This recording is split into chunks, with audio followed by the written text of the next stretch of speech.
It's a great pleasure and honor to have back our friend and colleague, David Hamburg.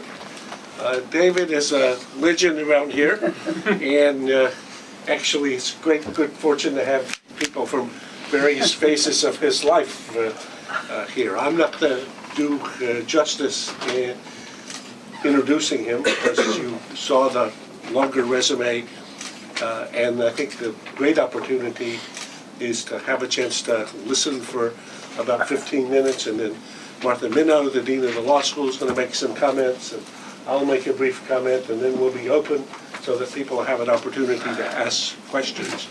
But David has been, I would say, if you're doing it in a short, the pioneer of prevention, in thinking about prevention in the world of international affairs, preventing especially massively deadly conflict. And when he first showed up here at Harvard, and that was just slightly after, well, it was when I was dean. I recruited him, I think, in what year would it be, 80? 79. 79. I got here in 80.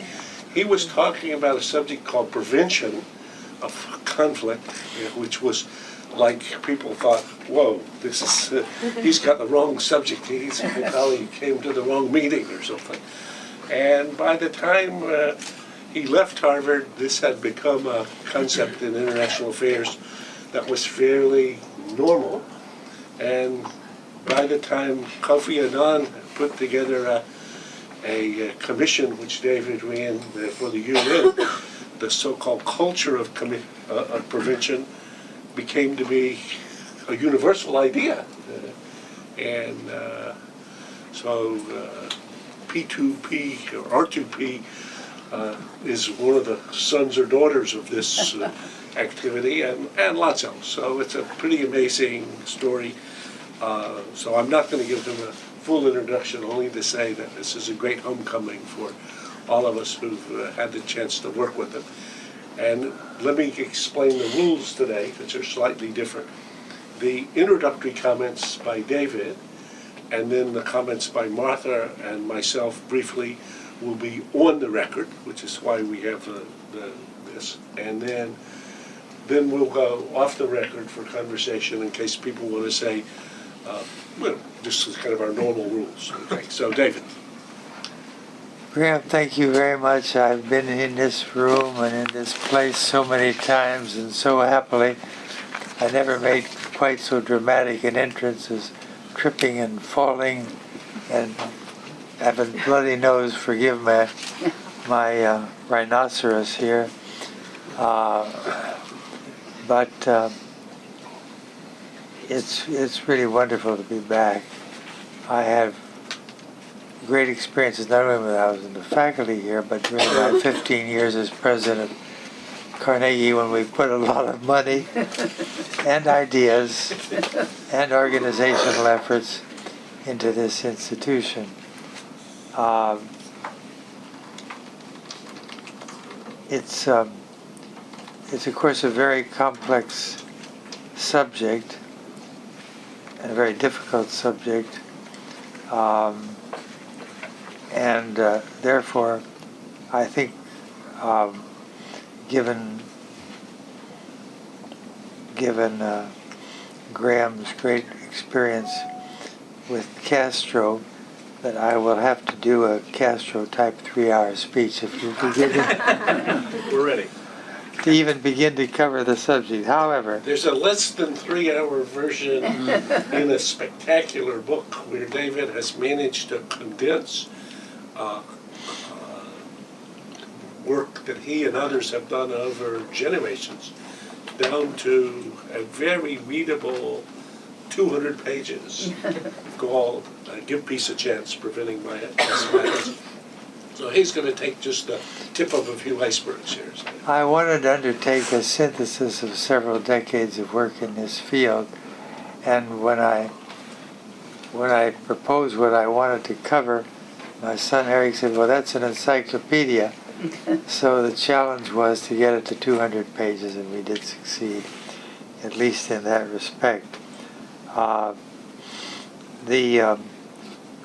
Graham's analysis of the Cuban Missile Crisis was the earliest stimulus to my focus on prevention. And as we worked together in this country and with Russians, Graham and I tried to shift the emphasis from crisis management to crisis prevention. They were very suspicious, but we gradually made headway with that. And it has been an inspiration ever since, that his work and his renewed efforts on understanding the Cuban Missile Crisis. And I moved towards striving for earlier prevention, sort of like a medical specialty, you know. My specialty is early prevention. In fact, I said in the large gathering night before last at the United Nations, in which, by the way, the Secretary General was superb. He's really assimilated the prevention concepts in a way that I never anticipated. In any case, I said it's kind of like a medical specialty. My specialty is early prevention. In fact, it's early prevention to the extent humanly possible. And I think this is much more feasible than it was a few decades ago when we got into this. Martha Minow has been someone I've had the privilege of being associated with for a long time, closely, and with devout respect. I particularly want to call your attention to a book of hers that I think is a classic and had a powerful effect on me. Between Vengeance and Forgiveness, Facing History After Genocide and Mass Violence. Superb book. I said at the time, in writing publicly about it, I said Martha Minow's luminous intellect draws together legal, historical, psychological, and ethical perspectives, and clarifying various ways of responding to atrocities. She illuminates the experiences of perpetrators, victims, and bystanders. I have to say, this profound book gave me a stronger than ever stimulus to find ways of preventing these atrocities and make recovery unnecessary. I'm here among dear friends from whom I've learned so much, and I expect to learn more today, and to decide whether I want to pursue aspects of this problem any further, or whether I've said all I can say or should say. I touch on personal experiences more in this book than I had in any previous writing. It's a synthesis of several decades of research and experience with preventing mass violence, including various kinds of wars and various mass atrocities. One big chunk of it was a 5-year effort that I co-chaired with Cyrus Vance called the CCPDC, the Carnegie Commission on Preventing Deadly Conflict.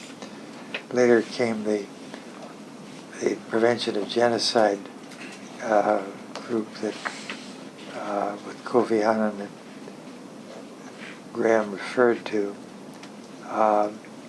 The information, ideas, and speculation in this book draw heavily on this school and on the Carnegie Corporation and the greatly gifted grantees, many of whom were in the Kennedy School during those 15 years of how many billions of dollars we spent. And personal experiences on the ground in East Africa, South Africa, Russia, and Europe, as well, of course, as the United States. The synthesis is really built around what I call pillars of the prevention of mass violence. They are as follows: education for human survival, proactive help, including preventive diplomacy, fostering indigenous democracy, building equitable socioeconomic development, promoting and protecting human rights, restraints on highly lethal weapons. I can of course only sketch these here, but we can discuss it later if you wish. I'd love to get your suggestions about further implementation of these pillars. In my judgment, there's great potential if such pillars are built early and applied to the tensions of human adaptation, especially, of course, intergroup and international differences. Over the years,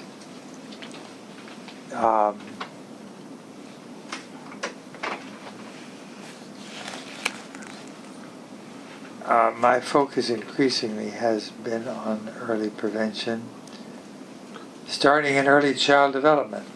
It's pretty early. Preventive diplomacy is already late compared with where I start.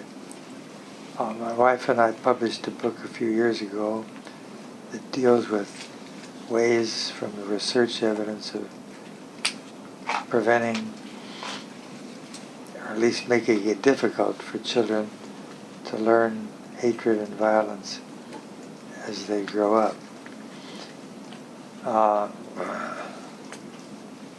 What is distinctive about the early prevention approach in mass violence? One, it emphasizes proactive help to groups or countries in trouble, if possible prior to any killing. Two, since danger signals are typically evident years before carnage, there's ample warning time to act before blood flows. Three, it recommends the formulation and dissemination of specific response options and contingency plans to deal with early warning signals. Four, it draws together many tools, strategies, and practices to prevent mass violence drawn from many intellectual, technical, and geographical sources. In other words, what does the world know about prevention, or what could it readily find out? Fifth, this approach clarifies how various international organizations can use these tools, strategies, and practices most effectively, and emphasizes the role of the established democracies in organized, collaborative, respectful analysis and action.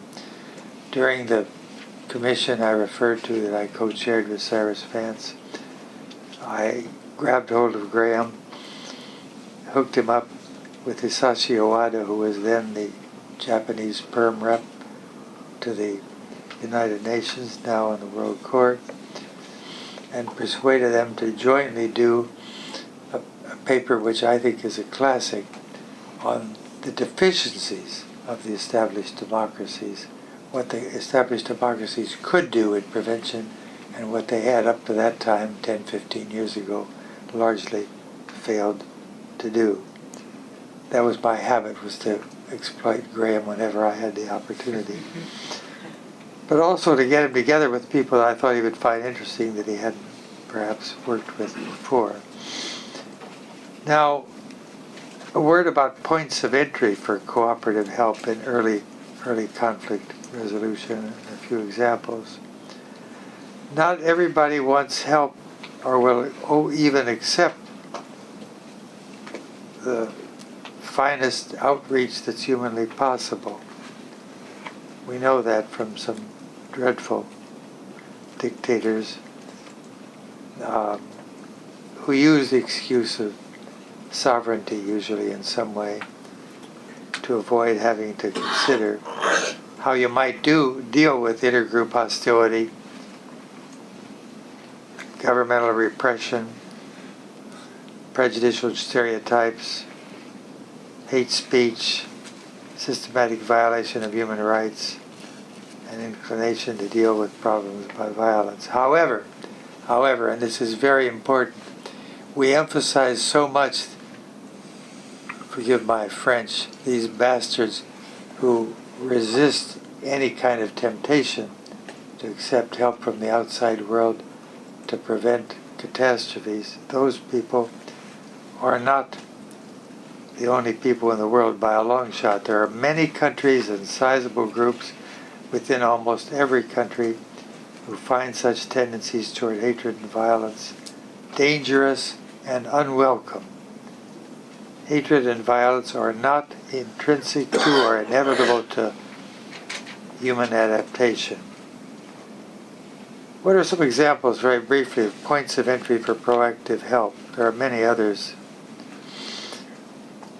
Offers of tangible economic development linked with internal conflict resolution mechanisms throughout the development process, helping to build national capacity for early ongoing conflict resolution with international help as may be necessary and acceptable, avoiding any air of superiority on the part of the technically advanced countries like our own.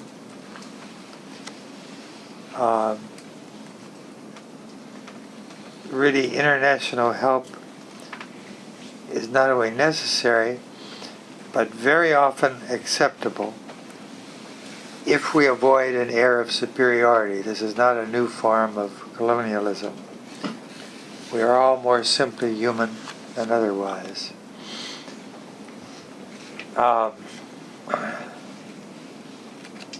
Another important point of entry is to cultivate relations with moderate, pragmatic, emerging leaders, democratically inclined to the extent possible, and to prop them up as best we can because they're often in a precarious position.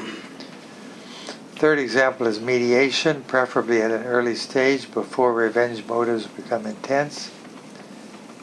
Fourth is valuable organizations such as UNICEF exist in many countries.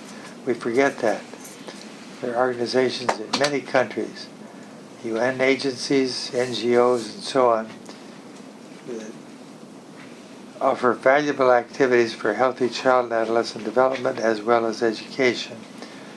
The offer of extra support for such constructive units can be very attractive, especially in light of the almost universal human attraction to the well-being of their own children.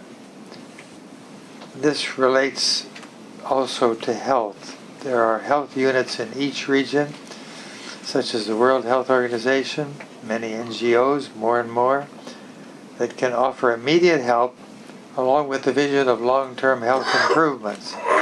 Given the virtually universal yearning for good health, and especially the health of children, there is an opportunity here for health diplomacy. Health can be a bridge to peace, crossing adversarial boundaries, as we saw in the incredible eradication of smallpox across adversarial boundaries. Education and peace is a fundamental underpinning of building the pillars, overcoming complacency, ignorance, prejudice.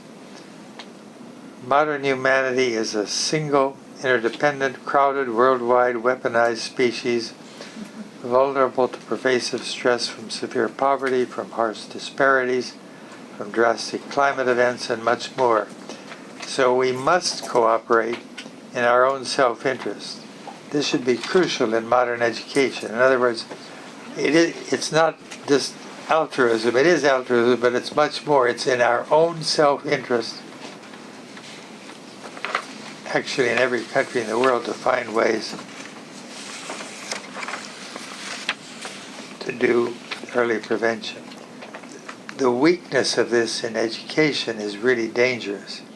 It's absolutely vital, in my judgment, that schools and other child-rearing institutions, for example, religious institutions, provide a setting in which young people from different backgrounds can overcome the in-group bias and then reach valued goals in an atmosphere of collaboration. The same principle applies later in the formation of governments and the formation of international and regional organizations. What I'm talking about, very simply, my bumper sticker for much of this is mutual aid for mutual benefit. That's a recurrent theme of this book. I rely very heavily on the concept of superordinate goals, which in my view is arguably the most or one of the most important concepts in the social and behavioral sciences. In other words, goals that adversaries both want very much and can only reach by cooperation. And a lot of research from childhood up through high-level businessmen show that superordinate goals can be very effective in overcoming huge obstacles and hostility. The strengthening of education includes many elements, including how democracy actually works concretely, educating girls and women, we finally awakened to that, teaching science and technology for shared prosperity, and practical understanding of nonviolent conflict resolution. That's a particular outrage of mine that so few schools in most countries, even most of the established democracies, offer very little in the way of systematic instruction and practice in problem solving. We assume in the advanced democracies that the families and communities will take care of it. Some do, mostly don't. There's a great weakness there. It needs to be augmented by systematic and repeated education. That applies also to military and political training institutions. I was fascinated at the UN in a great meeting night before last, how many people from West Point and Annapolis came up to me and said, we're starting to teach prevention. Here's what we're doing. What else should we do? That's a really big advance in military education.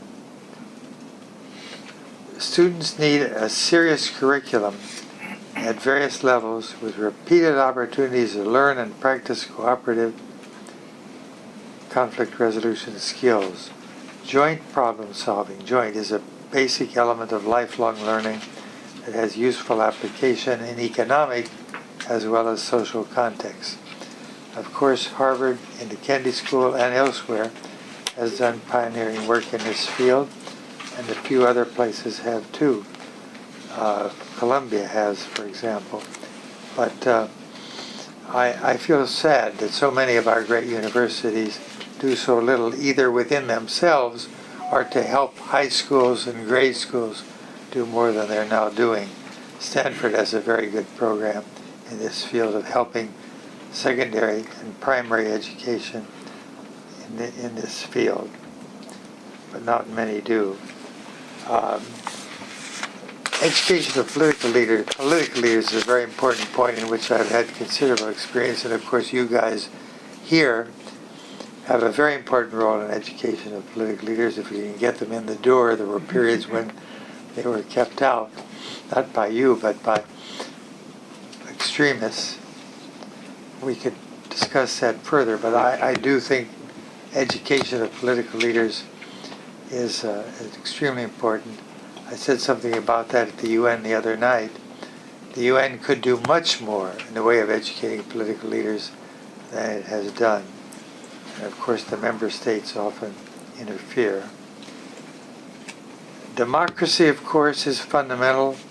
There are so many democratic variations, but they all seek fairness, widespread participation, and broad involvement in decisions in the lives of the population. The key thing is they keep ubiquitous human conflict, and we are a contentious species, below the threshold of mass violence. But even with the fundamental advantages that democracies possess, and they are fundamental, they remain imperfect, as we're seeing these days. They require constant vigilance and ongoing adjustments to avoid erosion of democratic values and practices. Freedom of speech, critical as it is, can be converted to hate speech or ruthless, unscrupulous election tactics. Powerful special interests can damage the democratic process, as we have seen lately. A remarkable step, and this is all I want to say about democracy, there's a lot more to be said, but a remarkable step, largely a product of the 90s, in which I was also heavily involved, is the international monitoring of election campaigns. But there's some misunderstanding. In my view, monitoring, which is becoming more standardized, and I had a very heavy involvement with that in the Carter Center and the European Union. That's wonderful to have a fair chance at a fair election through standardized monitoring of what constitutes a real election. But a very important consideration is preparation. That is, learning the process of compromise and mutual education to the extent possible before elections. If you rush into an election after you've had hostility for a long time, the likelihood is you're going to have terrible conflict.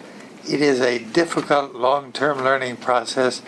In my judgment, no country, not even the U.S. with the best of intentions, can do it alone. Here is one of the places where Graham and Socioeconomic touched on the whole matter of preparation for elections. And there's a lot more to be said about it now, a lot more experience. And then, let me speed you up a little bit, please. Yeah, I'm about done. Just a couple more hours. How about 3 more minutes? Okay. All right, maybe even less. Finally, besides preparation and monitoring, you need follow-up. And for that you must have international cooperation. Nobody can do it alone. You need follow-up so that otherwise the loser says, I was cheated, and you've got what happened in Kenya 6 years ago. So there's much more follow-up. I just checked yesterday with the Carter Center. We're deeply involved in that. And the contrast in follow-up this time is much greater than it was the last time. The only other thing, Graham, I would like to mention is change in a view of economic development. When I lived on the Stanford campus, I knew a very fine person who was one of the early pioneers in economic development, but his view was very narrow. Any kind of economic growth was fine. Any kind of economic growth is not fine. If there has to be, in my judgment, serious efforts at making economic growth equitable. Jim Wilkinson said if he wants to be remembered for anything as head of the World Bank, it is that he made socio-economic development, not economic development. In other words, the human development side of it that requires a constant vigilance about the fundamental requirements: knowledge, skills, freedom, and health. And again, it has to be achieved by sustained international cooperation, both regional and global, in the context of a vision of our common humanity. There are 4 fundamental aims, and I'll close with these, for equitable socioeconomic development. 1, widely shared prosperity; empathy and fairness in human relations; multilateral cooperation for an effective trading system; and moral commitment to decent human and environmental relations. So there's much more that could be said. As it once was used to be doctor, I'd like to say a lot about health and development. Health has terrific potential for fostering development, both in terms of its intrinsic value and its capacity to cross adversarial lines, as I said before. And that leads to no discussion, but science, technology, and development. I'll just say the scientific community, our own great scientific community, the greatest scientific community there ever was, which I had the privilege of very heavy participation for many years, paid very little attention to the developing countries. The bottom billion or the bottom 2 billion were just not in the picture for our scientific community until the past 10 or 15 or at the most 20 years. And still we're doing better. We're doing better in that. But the science and technology for development is really fundamental, considering particularly the fantastic advances being made by the scientific community now, and to think in terms of applying that to the whole world. So, Great. Well, I'd say we're just doing the top of icebergs here, and actually just little thin tips, and we didn't even get around the whole. So I would say what I think the aspiration today is to get the conversation started and to suggest to you that you could wisely buy and read this book. Martha Minow has been a distinguished professor, dean of the law school, and is a great colleague and friend. So Martha, thank you. Great. Well, I'm so honored to be here. David Hamburg has been an inspiration and a guide to me personally, but what's more impressive, to so many people. There are so many people that I encounter who have the same story that I do, that David Hamburg actually suggested that I do this or introduced me to this person, and you're just remarkable influence in the world. And I'm grateful beyond words for your support and encouragement, including your kind words here today. This book actually is deceptively simple. It's accessible, and it makes it seem possible to actually tackle extraordinary problems. And the reason that it is deceptively simple is that David has a gift for communicating years and years of research. And the reason that it is encouraging is that actually David makes it seem like it's possible to tackle some of the hardest issues that humanity has ever encountered. His summary did not give you the names of each of the pillars, and so I'm going to name them. I'm going to also describe a second part of the book that identifies the who can and who should do something about prevention. And then add a few suggestions of my own, maybe for discussion purposes. But the most important thing, I think, to note is that the combination of optimism and urgency that is manifested in this book and also in David's work is really missing in much of this field. I think that there are people who are optimistic and there are people who are urgent, but they don't usually come together. So the pillars that David describes for prevention grow from David's own background as a scientist and as a doctor. His work as a scientist has led him to believe that it's possible to trace problems to their roots, and his work as a physician has led him to a preventive idea that is frankly lacking in so much of social policy. But I think that the willingness, David, that you had to share some of your personal story is very, very motivating. And so I'm just going to share with people who don't know it this one small piece, which is David was deeply involved in work in Africa studying large animals. When crisis hit, there was a hostage taking of several students. And David, who was based at that time in Palo Alto, gets on the next plane, not knowing what he could or would be able to do, and through remarkable, still not fathomable strategy, actually secured the safe return of these 4 people who were caught up in at least 2 civil wars and conflicts between the military and the political actors. And not only was that an amazing feat, that was a turning point in David's own life, because he then decided to accept a job that changed his career, to become the head of the Institute of Medicine and to accept a policy-making role outside of the traditional academy, even though he's continued to be a serious academic in all of his subsequent work. And I think there's a story here, too, for all of us, which is grab the opportunities and take out of terror an obligation to make the world a better place. The pillars that he names include education, early warning systems, civic strengthening, social economic development, human rights, and overcoming armaments and lethal weapons. I'll take a moment just to elaborate the education part because I think it's worth, particularly this community, thinking about it. David identifies 4 key areas of focus for prevention of mass violence with a way to then have an impetus for shaping education, math science education, education about health, conflict resolution, and education that's accessible to people regardless of their gender, religion, and ethnicity. And I just want to underscore the conflict resolution one is not typically something that is taught. When you think about it, it's a missed opportunity from kindergarten on to teach young people how to deal with the conflicts in their own lives and how, as they become more mature, to analogize that to larger conflicts. I think that the Harvard School of Public Health has worked on some curricula in this area, and I think there are others that deal particularly with dealing with bullies.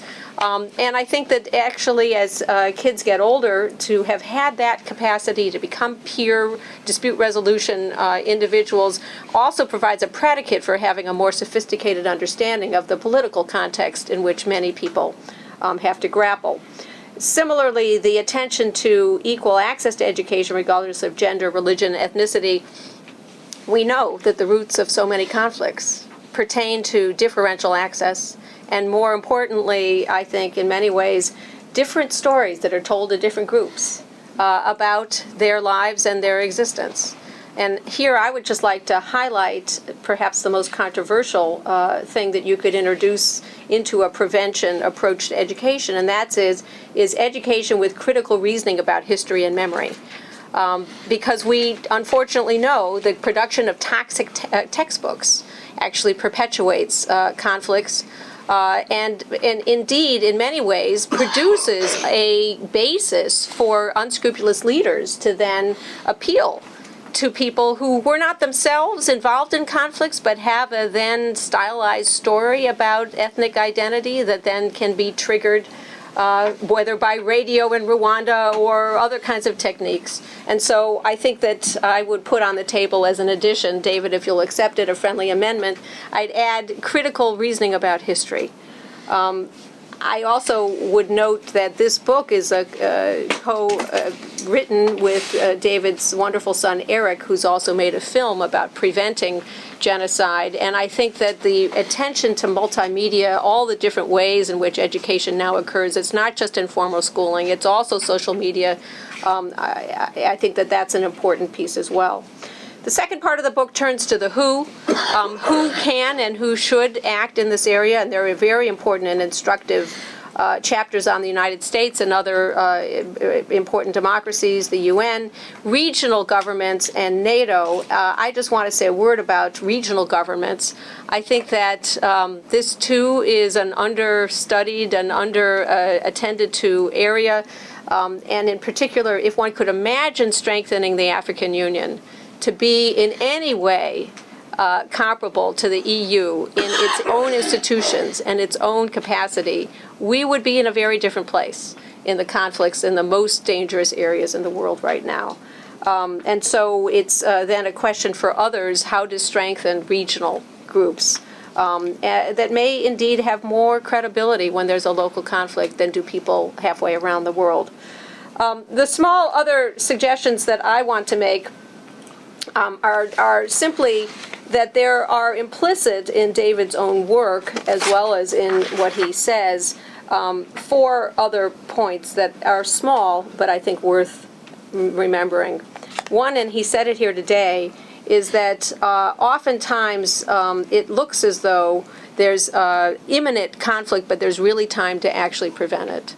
And I think that this is very well attended to in your discussion of early warning systems, but I think there's much more that can be done here. I think that there can tend to be a sense of, well, it's too late, there's nothing we can do, when in fact there are very concrete steps that can and do make a difference. And it's worth thinking about that. We're thinking about what happens after somebody quite unscrupulous comes to power, and yet there's a slow-moving terror. that can be interrupted either with economic activity or other kinds of steps. A second comment is the danger of silos, the danger that people who, for example, work on something unbelievably important like managing lethal weapons don't lend their credibility to something like early childhood education, and vice versa. And if you take a prevention lens, you can see how these are actually indispensable parts of the same practice. Indeed, just a word on a prevention lens. My own work recently has been inspired in many ways by David's urgent question, but how could you prevent? And so when I was asked by the UN High Commissioner for Refugees, with Tony Shays, we worked on a project that became Imagine Coexistence to try to offer a lens, a prevention lens, to every bit of the work that this post-conflict agency attends to. It turns out it's not hard, but it's not often done to just ask, if you're handing out support aid materials, how do you not exacerbate the underlying lines of division in the community? Because whether it's intended to or not, it will be perceived as feeding the flames if you actually repair the roofs of this community before you repair the roofs of that community. So first, do no harm is a prevention lens message. And secondly, there actually are affirmative things you can do. And here it's again about overcoming silos. You may think you're a refugee organization, but if you collaborate with economic development groups, again, with a prevention lens, you might actually get a twofer and might be more effective. The third is the possibility for building capacity that is available for the sustained work so that you have networks and other kinds of resources when there's a crisis. So here, David's own work in the scientific community, building just peaceful exchanges of information, scientific exchanges between United States and Soviet scientists became a resource when there were opportunities later. And sometimes that kind of resource can be useful as back channel when there are crises. Sometimes it's a resource for a breakthrough. And so that recognition of the long, slow work of building the capacities outside of government, frankly, is another lesson that I take from David. And the final one is actually, I'm going to add to it the language of an English professor here at Harvard, Elaine Scarry, who wrote a book called Thinking in an Emergency, and which the book could have been 2 words, which is you can't. You can't think in an emergency. So the work has to be done way before. And so what are the steps that you can put in place way before conflict so that you can actually prevent it? That's something that David Hamburg's life demonstrates it can be done, and the urgency and optimism with which he attends to it, I think, should inspire us all. Thank you very much. It makes me think I ought to pursue this stuff. I'd say fantastic, Martha. We have only 35 minutes, and I know that there's about 100 people who have questions and comments. I'm going to therefore keep my comment quite brief, because if I start talking about David Hamburg, nobody else will get a chance to say. But I think the big insight of the book is one that I learned from him, I don't know, a long, long time ago. So what is the big idea about insight? And there was a famous doctor at the Harvard Medical School, the most famous surgeon, who had been the most famous surgeon for 30 years and thought that, I don't know, he almost looked down on God or something. But in any case, after some encounters, the fellow said, well, he's becoming to think, as he's coming towards later in his career, that he was more like a car repair shop. And that people have a heart attack, or they need a different heart, or and he repairs them. Okay? And then he was thinking, what if they didn't crash in the first place? So, I fix their fenders, I fix their windshield when it crashes. What if they didn't crash? And then, maybe I would have more leverage or more impact working on that part of the problem than on just doing my surgery a little bit better. And if you think, what if the bumpers are a little stronger? Or what if the fenders are a little better? Or what if you had guardrails? Or what if even people learn to be better drivers? So there's quite a lot of things in the concept of prevention. David is actually sort of, here was a famous doctor who was learning this too, so even in the medical space. But I think the insight in the medical arena then has applications right across the whole spectrum. And I think, as Martha has said, if you took each one of these 6 pillars and drilled down on it, as David does briefly in this book, but you could do it longer, you all of a sudden the perspective looks a little different. Oh, I see. I shouldn't wait for the car to show up in my repair shop for me to see whether I can fix it a little bit better, or wait for the heart to be that way. Maybe if the person ate differently, or maybe if they exercised more, or maybe if they didn't smoke, or maybe if they... So there's quite a lot just in that basic concept, and I would say you can play it out in many, many spaces.